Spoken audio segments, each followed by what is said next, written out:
Bonjour le professeur Lançon. Euh, de nouveau, je vais donc maintenant traiter la partie de l'histoire de lithium qui est celle de l'arrivée de la psychopharmacologie moderne. Je l'ai déjà dit, je le redis ici, c'est le lithium qui a inauguré la psychopharmacologie du XXe siècle et non pas les neuroleptiques et ou les antidépresseurs comme cela est bien souvent dit. Alors, je continue ma petite fable, je ne suis ni historien ni compétent en psychopharmacologie, et donc après avoir parlé longuement de la goutte, ce qui m'a permis, je crois, de montrer les relations entre médecine et psychiatrie et de l'apport de la connaissance médicale aux faits psychiatriques, je vais donc maintenant parler du cochon d'Inde et des Vikings. La fable continue. Le cochon d'Inde, c'est l'histoire d'un monsieur qui s'appelle Ked, et c'est ce monsieur qui a, par ses travaux, initié ce qu'est la psychopharmacologie moderne, avec par la suite l'immensité du travail de l'équipe de M. Scou. Alors voici la publication qu'on peut considérer comme inaugurale de la psychopharmacologie du XXe siècle, parue dans le journal de médecine australien, publication signée par un seul auteur qui s'appelle Ked et dont nous allons maintenant parler un peu. Nous parlerons ensuite, je le mets déjà dès maintenant car je pense que c'est le deuxième article capital dans la psychopharmacologie moderne, un article paru dans une revue anglaise de 1954 de 4 auteurs, signé en premier auteur par un monsieur qui est Scou, qui a, je l'ai déjà dit, beaucoup apporté à la psychopharmacologie et à ses réflexions. Alors, pour revenir à un point d'histoire, vous n'êtes pas sans vous souvenir que les Vikings, c'est la famille Lange avec la question de la goutte, puis ensuite du lithium, puis ensuite de la question du trouble unipolaire, qui a été bien évidemment balayé par le grand maître absolu de la nosographie moderne, Kraepelin, ce balayage ayant d'ailleurs un certain nombre de conséquences, comme celle de ne pas voir entre les lignes ce qui était suggéré comme traitement potentiel de troubles récidivants, comme par exemple avec le lithium. Le père de Scou, qui est lui-même donc un viking, a tout au long de sa carrière essayé de redonner aux langes leur lettre de noblesse, même si à un certain moment il a critiqué leur vision d'une dépression unipolaire, pensant que l'activité d'un des frères Scou libéral ne lui permettait de voir que les patients bipolaires lors des phases dépressives, et donc, comme il ne les voyait pas en phase maniaque, il isolait un trouble qui était uniquement lié à sa pratique. C'est d'ailleurs une des grandes questions qui est toujours posée en psychiatrie sur, finalement, face à un patient déprimé chronique, peut-être ne voit-on pas les épisodes maniaques et peut-être passe-t-on à côté d'un trouble bipolaire. Enfin, tout cela est réglé parce que maintenant, d'une certaine façon, tout devient bipolaire. Euh, on voit bien quand même que la famille de Scou-Fathers était ambiguë sur la nosographie, puisque quelques temps plus tard, le père de M. Scou, Lithium, dira que finalement non, à côté du trouble bipolaire, il existe bien un trouble qui est un trouble dépressif récidivant sans accès maniaque.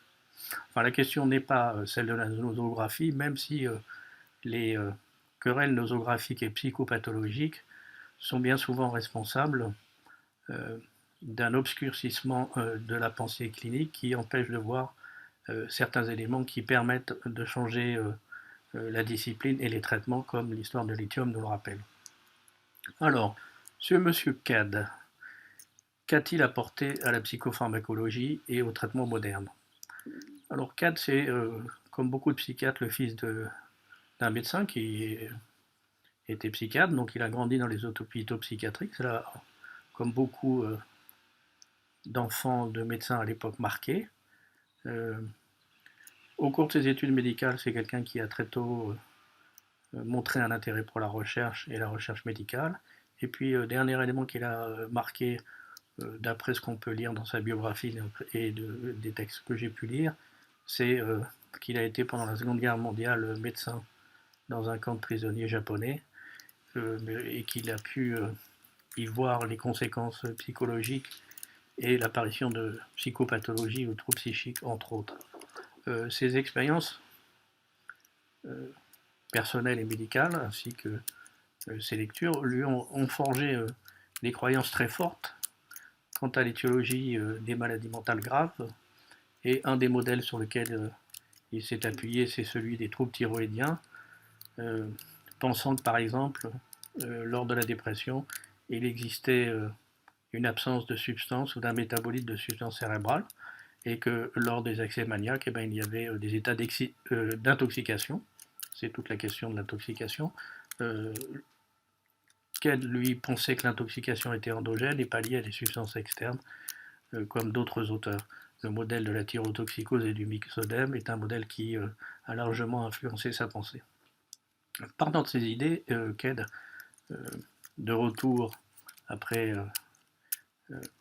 la Seconde Guerre mondiale, s'est efforcé de chercher une substance toxique chez les malades souffrant de troubles psychiatriques, et il pensait, avec les idées et les moyens de l'époque, qu'on pourrait les retrouver dans les urines des patients. C'est d'ailleurs ce qui a été fait aussi pour les troubles schizophréniques. Partant de cette idée, il a inoculé de l'urine de patients psychiatriques souffrant de troubles d'excitation bipolaire à des cochons d'Inde. C'est là que notre ami cochon d'Inde arrive, dans cette fable incroyable, et l'inoculation d'urine de patients maniaques a entraîné chez certains cochons d'Inde des réactions absolument incroyables d'ataxie, de myoclonie, de convulsions, voire d'épilepsie. Et Cad pensait, et bien sûr c'est une erreur, mais que ce qui a entraîné ces troubles parfois mortels chez le cochon d'Inde était la présence d'urée dans les urines des patients souffrant de troubles psychiatriques.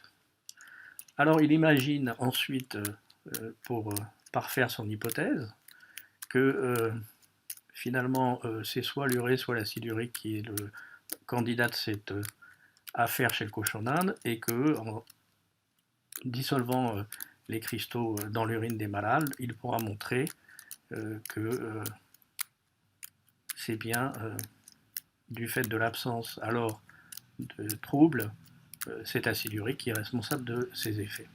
Il fait la littérature, il connaît un peu ce qui est publié, et il décide pour dissoudre ces cristaux d'utiliser l'urate de lithium, et il injecte donc l'urate de lithium et l'urine au cochon d'Inde, et il observe deux phénomènes. D'abord, la toxicité qu'il avait pu voir chez ces cochons d'Inde auparavant diminue, puis ensuite, les cochons d'Inde apparaissent comme léthargiques et presque trop calmes, ce qui lui laisse penser que finalement, cette urate de lithium peut avoir un intérêt en clinique chez les patients excités. On voit bien le cheminement, et comme aujourd'hui on pourrait considérer que ce type de cheminement est un cheminement pas très scientifique d'une certaine façon. Mais comme beaucoup de chercheurs à l'époque, et les premiers chercheurs en psychopharmacologie, Ked poursuit, et avant de passer à l'expérimentation chez les malades, il pense qu'il doit trouver la dose efficace. Et pour cela, enfin efficace et tolérée, pour cela il s'injecte, il absorbe le lithium pour déterminer la posologie qui va lui permettre de pouvoir ensuite l'injecter au patient. Je reviendrai en plus en détail peut-être ensuite là-dessus. Cette expérience, elle a été lue par de nombreux auteurs, et la famille Skou et le fils Skou l'a lu, et finalement il pense que quelques années plus tard, avant de se lancer le travail sur le lithium, que là où Cad s'était trompé, c'est que finalement les animaux étaient calmes ou léthargiques parce qu'ils étaient intoxiqués par le lithium, ce qu'à l'époque Cad n'avait pas immédiatement pensé. Donc il définit Cad par des injections par des prises sur lui-même, que la posologie sûre, celle qui n'entraîne pas de troubles neurologiques, est une posologie de 1200 mg par jour de citrate répartie en plusieurs prises par jour, ou de 600 mg par jour de carbonate, puisque le lithium existait sous la forme de citrate ou de carbonate de lithium à l'époque. C'est incroyable, rien que la prise sur lui-même permet à cet auteur de déterminer déjà, lors de prises personnelles, les posologies qui seront celles ensuite, en tout cas pour la majorité des cliniciens, des posologies recommandées. C'est intéressant de lire ce que dit Cad sur ses expériences personnelles, et il dit quelque chose qui nous amène à réfléchir et qui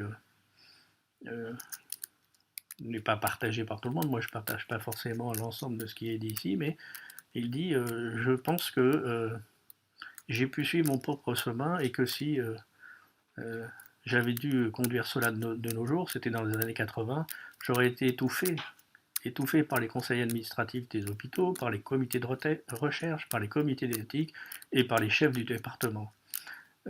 Au lieu de cela, je ne devais répondre qu'à ma propre conscience et à ma motivation personnelle. Effectivement, on pourrait y réfléchir, en discuter pendant des heures. Toutefois, il ne faut pas oublier que grâce à sa conscience et à sa motivation personnelle, en utilisant chez l'animal et chez le cochon d'Inde le lithium, et ensuite en l'expérimentant lui-même, ce qui est un élément très important, il va changer d'une certaine façon le traitement et la et aider à l'apparition de la psychopharmacologie moderne. Alors qu'est-ce qu'il fait ensuite? Qu'est-ce que c'est cet article de 1949? C'est un article où il décrit les effets du lithium chez 10 patients maniaques, 6 patients schizophrènes et puis chez 3 patients mélancoliques. Les patients maniaques, c'était des patients maniaques en général chroniques, qui avaient plusieurs mois ou plusieurs années d'évolution des troubles. Certains d'entre eux avaient des épisodes récurrents. Tous les maniaques n'étaient pas des patients bipolaires, il y avait des manies qui pouvaient aussi laisser penser à des manies organiques. Il fait une étude, entre guillemets, qui aujourd'hui serait refusée par les directeurs administratifs, les comités d'éthique et les comités de recherche, sans aucun contrôle. Mais les résultats qu'il publie sont sans équivoque. Tous les patients maniaques ont récupéré leur état maniaque en quelques jours, voire quelques semaines au maximum, alors que c'était des patients qui étaient malades institutionnalisés depuis de très nombreuses années, et que lorsque on arrête le lithium, tous, sans exception, rechutent. C'est ce fait expérimental qui est extraordinaire et qui doit nous conduire à réfléchir à quels sont les faits d'observation incroyables sur lesquels on doit se reposer. À l'inverse, ou en parallèle, les patients qui souffraient de schizophrénie, ils ont montré une réduction de leur état d'excitation, de leur agitation, mais aucune amélioration de ce qu'on appelle les symptômes fondamentaux. Ce qui montrait que d'une certaine façon, le lithium avait un effet à la fois sur l'excitation et l'agitation, et à la fois sur l'agitation et l'excitation dans le cadre du trouble maniaque. Les conclusions générales qu'il en tire à l'époque, c'est que finalement le lithium est efficace chez les patients maniaques, premièrement, que son efficacité est rapide, ce qui est assez rare à l'époque, que l'arrêt du traitement entraîne une réapparition des symptômes maniaques, ce qui lui permet de tirer la conclusion ou de faire l'hypothèse que finalement c'est le lithium qui a un effet curatif. Cet effet anti-maniaque ou anti-exaltation existe chez les patients qui ont une composante organique potentielle, comme chez les sujets maniaques dans le cadre d'état démentiel. Chez les patients souffrant de schizophrénie, je l'ai déjà dit, on voit une efficacité sur l'exaltation, mais pas sur les troubles psychotiques. Et là encore, quand on arrête le traitement, les patients reviennent à leur état antérieur, à l'institutionnalisation. Le lithium n'a pas montré d'efficacité dans la dépression chronique. Ce sera une grande question sur est-ce que le lithium a un effet sur la dépression et est-ce que le lithium est un médicament utile dans la dépression bipolaire. Les posologies recommandées, je l'ai déjà dit, c'est 900 mg par jour en 3 prises par jour, ce qu'il avait lui-même expérimenté sur lui-même. Et puis il décrit déjà les premiers effets indésirables qui sont essentiellement digestifs et sur le système nerveux. Il restera toujours une ambiguïté sur les complications mortelles potentielles chez certains patients qu'il ne signale pas ici et pour lesquels tout au long de sa carrière, il dira que finalement, en adaptant de façon clinique le lithium, on peut éviter ce type de complications. Pourquoi je parle ici des complications mortelles pour la question pour illustrer le propos suivant, c'est qu'à partir de cette publication, le lithium n'a pas eu une carrière fulgurante. Il est même resté d'ailleurs comme un traitement anecdotique d'une certaine façon. À cela, plusieurs raisons. D'abord, l'apparition des neuroleptiques dans les années 50, puis des antidépresseurs. Et c'est surtout, à mon sens, les effets majeurs sur la législation des troubles psychotiques qui en ont fait leur grande réputation. Deuxième élément qui a conduit à ce que le lithium reste un médicament très marginal, ou en tout cas pas très étudié pendant un moment, c'était la question de la difficulté d'adaptation des posologies, renvoyant à l'idée de Kant que finalement, pour utiliser le lithium et pour être un bon psychopharmacologue d'une certaine façon, il fallait avoir une expérience personnelle de ces médicaments et être capable de surveiller de façon très attentive et très régulière tous les patients. On n'était pas à un comprimé de Prozac par jour, revenez me voir dans un mois, ou je vous fais un neuroleptique retard et revenez me voir une fois par an. Enfin, et en parallèle, et là c'est un élément très important, la FDA a pendant très longtemps rejeté les sels de lithium, non pas dans les indications psychiatriques, mais les sels de lithium avaient été utilisés chez les insuffisants cardiaques. La position américaine de la FDA reste d'ailleurs une position très intéressante, puisque les sels de lithium ont dû attendre de nombreuses années avant d'être reconnus par l'instance américaine, et c'est toute la place que va jouer ensuite dans le développement des médicaments au cours de la deuxième partie du XXe siècle, la place jouée par l'industrie pharmaceutique. Le lithium, c'est un médicament qui ne doit rien à l'industrie pharmaceutique et qui ne rapporte strictement rien aux actionnaires. Alors, quelques exemples effectivement sur la question de la toxicité du lithium. En 1950, on publie des états de patients, enfin au moins un patient maniaque qui décède par lithium, et on pense que, et on ne sait pas, mais on pense que c'est quelque chose qui a à voir avec la toxicité du lithium. On ne savait pas à l'époque, c'était un surdosage. Mais dans le même temps, en parallèle, c'est là où le débat est intéressant, c'est qu'un auteur comme Talbot, qui est une autorité à l'époque mondiale reconnue pour le traitement de la goutte, a publié un article qui déjà disait que finalement ce qui était important c'était de surveiller les taux sériques de sel de lithium.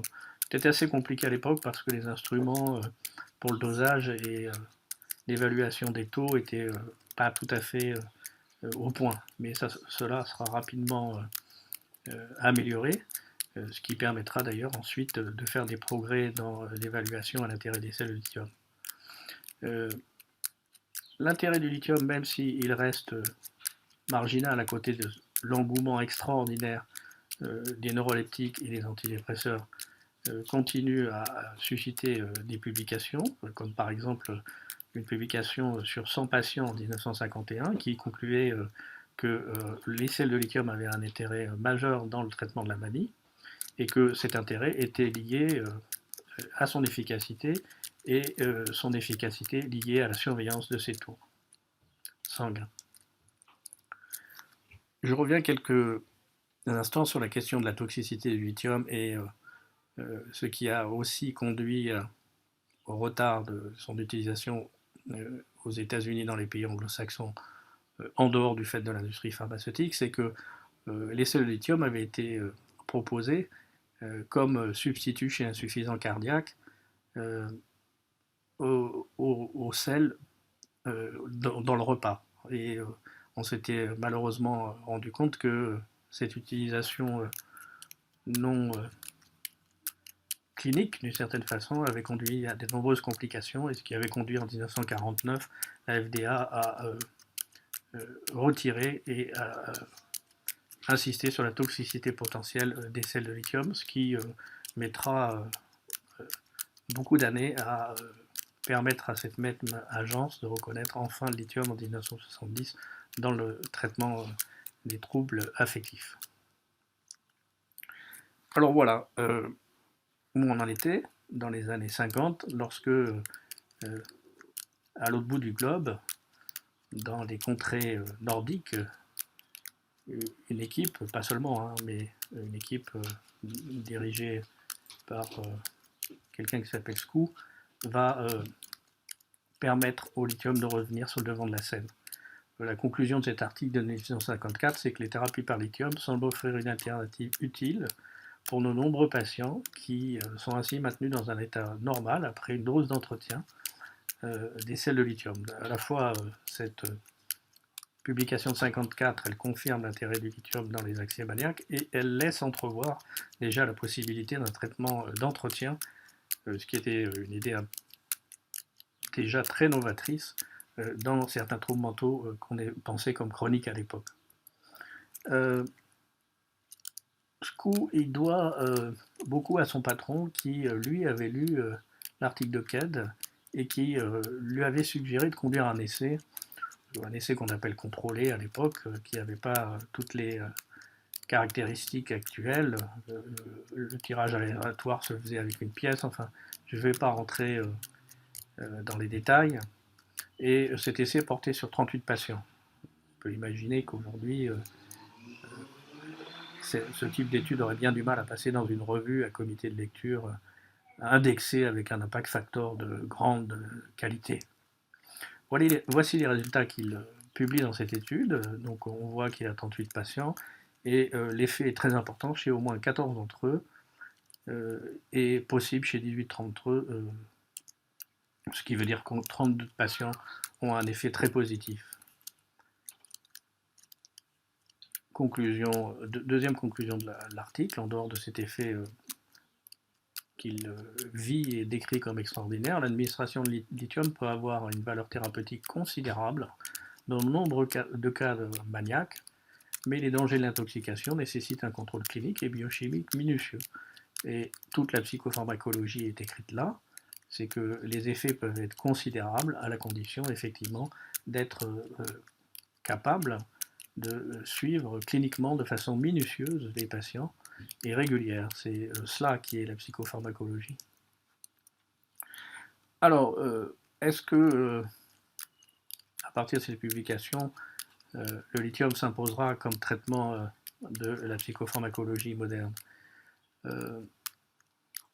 Pas tout à fait, et les débats vont être assez longs et complexes, et même aujourd'hui, on voit bien que le lithium a encore, malgré toutes ces années, encore bien des difficultés à s'imposer, ou en tout cas à trouver la place légitime qu'elle devrait, à mon sens, avoir.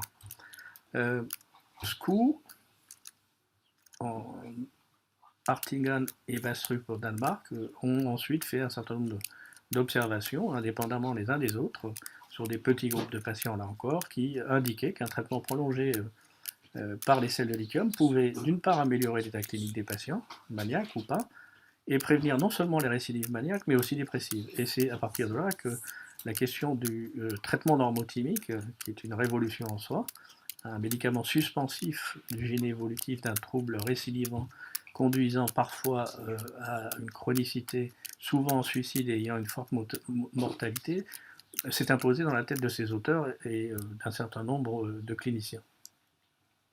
Voilà par exemple ce qu'on pouvait publier et ce qu'on pouvait lire dans les journaux dans des époques lointaines. C'est l'évolution d'une patiente souffrant d'un trouble psychiatrique chronique, âgée de 60 ans, qui a eu pendant de très nombreuses années des hospitalisations liées à son trouble maniaque. Vous voyez ici les années, les mois. On décrit pour les courbes qui sont vers le haut les accès maniaques et celles vers le bas les états dépressifs. Et puis en noir l'introduction du lithium. On voit que l'introduction du lithium entraîne un état totalement suspensif et que son arrêt entraîne une réapparition de l'accès maniaque qui est ensuite contrôlée par le lithium. Bon, c'est un cas clinique, on dirait aujourd'hui que ça ne permet pas de généraliser et qu'il faut des essais en double aveugle pour confirmer l'intérêt et la vérité scientifique de cette observation.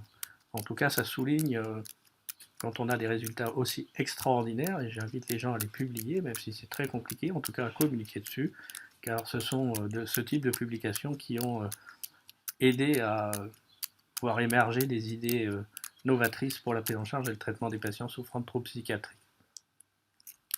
Alors, si des cliniciens et des cliniciens chevronnés et attentifs pensaient que le lithium pouvait être un thymorégulateur,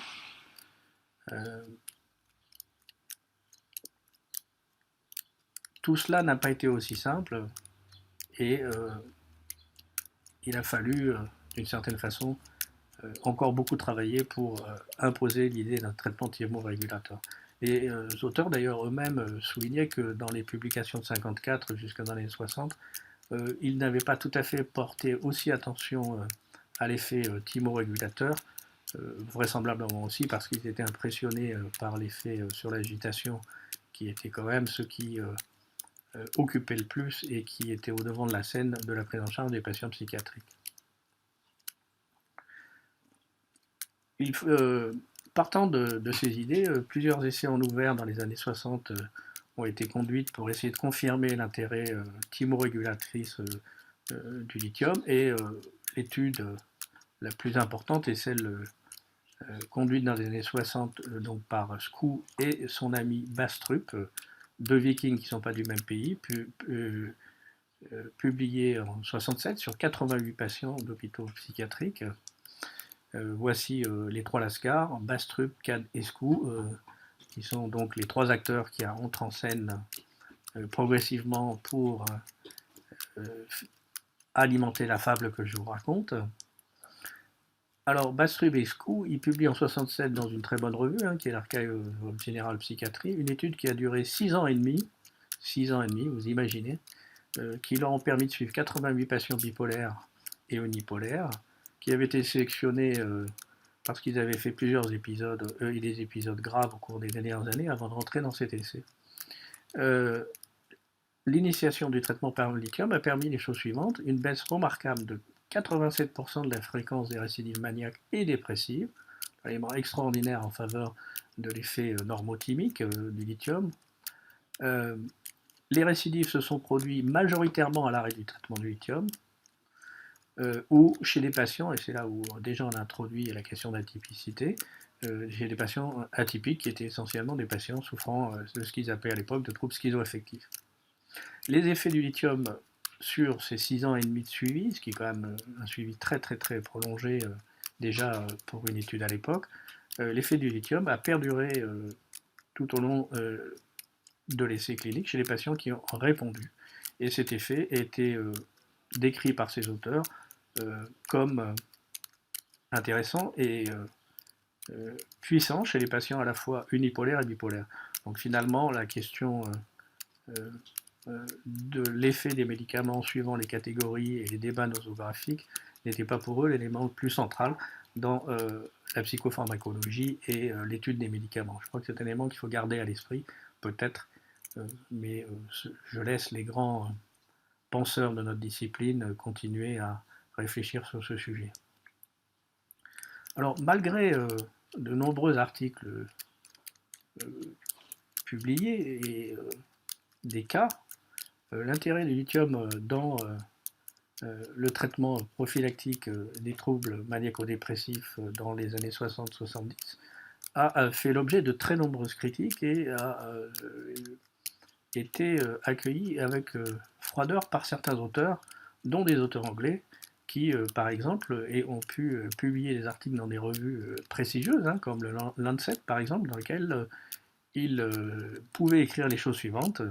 L'intérêt du lithium prophylactique, c'est un mythe thérapeutique. Un examen des preuves à ce jour, en gros, ce qui était conclu, c'est qu'il n'y avait aucune preuve et que c'était de la supercherie. C'est absolument extraordinaire. C'est pas sans rappeler, mais ce n'est pas le propos ici, ce qu'on peut entendre et lire et écouter tout au long des débats sur certains médicaments en psychiatrie. Schaeffer publie d'ailleurs dans la même année, non, 2 ans plus tard, il est assez têtu et assez obstiné, un mythe prophylactique parlant du lithium. Je n'ai pas le temps de rentrer dans les détails de ces critiques, mais Blackwell et Shepard, ils estimaient que les études scientifiques, alors, manquaient de rigueur scientifique, ils critiquent la typologie des patients, les méthodes statistiques choisies, l'évaluation non aveugle des récidives, enfin, c'est plein de choses. Et Morgan Skoo, il dira, je vous invite à lire d'ailleurs ce qu'il a publié par la suite sur sa carrière, que ces accords, ils étaient bien sûr méthodologiques, mais pas seulement, et ils étaient aussi personnels. Je vais en dire quelques mots parce que quand on veut, dans notre métier et en psychiatrie, disqualifier les gens, les critiques personnelles, elles sont aussi très fréquentes. Shepard, c'est comme beaucoup de personnes, quelqu'un qui était assis sur ses certitudes. C'était un des premiers psychiatres en Grande-Bretagne à avoir essayé et imposé d'une certaine façon l'idée des essais randomisés contrôlés contre placebo, une idée très puissante et qui continuera à s'imposer comme le gold standard de toute recherche. Et il était convaincu que des preuves valables, ou sûres, ou certaines scientifiquement, ne pouvaient être utilisées qu'avec cette procédure, et qu'en dehors de cette procédure telle qu'il l'avait lui-même avec d'autres érigée, aucune preuve scientifique ne pouvait être avancée et tout devait être rejeté.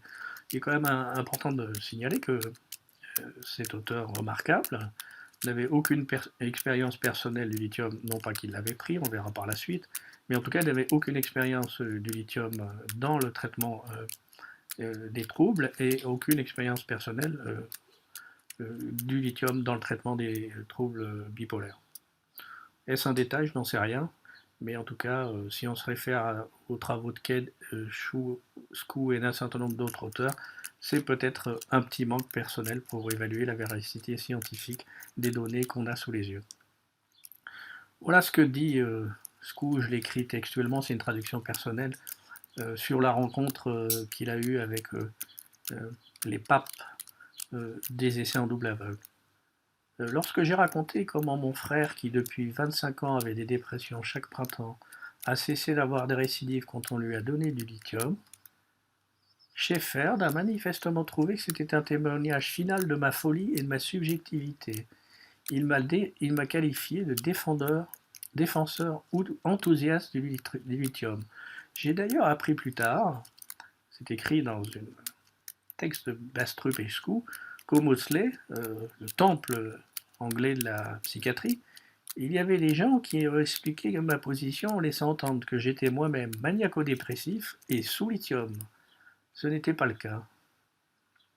Je vous laisse méditer, c'est vraiment un élément très très important pour la réflexion de la psychopharmacologie et des critiques potentielles qu'on entend parfois. Alors, les Vikings, comme ils voyaient l'intérêt autour d'eux pour leurs patients qu'ils suivaient de façon attentive et régulière, pas seulement au travers d'essais en double aveugle, publiés dans des revues prestigieuses, comme ils étaient convaincus que les cellules de lithium apportaient quelque chose de fondamental et d'important pour les patients, ils décident de conduire, pour essayer de répondre à ces critiques médicologiques fortes, de bon nombre de savants, un essai en double aveugle, mais la question du placebo était pour eux une question particulièrement difficile d'un point de vue éthique. En gros, c'était peut-on tolérer, alors qu'on a un traitement efficace, en tout cas que l'on pense efficace, de laisser des patients sous placebo et donc avec toute la perte de chance et les risques que cela compose et que cela comporte lorsqu'on souffre de troubles bipolaires. Le risque principal, c'était le suicide par exemple. Alors ils construisent le protocole suivant, qui sera d'ailleurs encore critiqué par les sommités de l'essai en double aveugle randomisé. Ils incluent des patients qui souffrent de troubles dépressifs récurrents, troubles maniaco-dépressifs, qui étaient déjà sous lithium pendant 1 an et plus et qui avaient réparti au lithium. Et ils répartissent cette population en 2 bras avec une randomisation qui est meilleure que le tirage à la pièce, avec la pièce de monnaie. Un bras sous lithium et un bras sous placebo. Pour éviter les complications, bien évidemment, les observateurs étaient à l'aveugle, mais des personnes étrangères au protocole pouvaient à tout moment intervenir pour inclure les patients sous lithium.